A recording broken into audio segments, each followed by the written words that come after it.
24 বিশ্ববিদ্যালয়ের শেষে ভর্তি পরীক্ষায় বসছেন 40,000 ভর্তি ইচ্ছুক। গুচ্ছভুক্ত 24 বিশ্ববিদ্যালয়ে 2023-24 শিক্ষাবর্ষে স্নাতক প্রথম বর্ষের ভর্তি পরীক্ষা শুক্রবার 10 মে শেষ হচ্ছে। এদিন সি ইউনিটের পরীক্ষায় বসবেন 40,000-এর বেশি ভর্তি ইচ্ছুক শিক্ষার্থী। এবার বিশ্ববিদ্যালয়গুলোর 21,000 আসনের বিপরীতে 3 ইউনিটে আবেদন জমা পড়ে 3,05,346টি। সেই হিসেবে আসন প্রতি লড়ছেন 15 জন।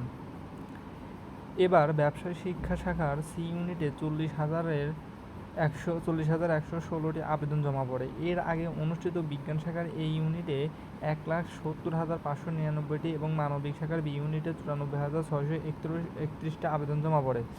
2023-24 শিক্ষাবর্ষের গুচ্ছ ভর্তি পরীক্ষার প্রাথমিক আবেদন প্রক্রিয়া গত 27 ফেব্রুয়ারি রাত 11টা 59 শেষ হয়।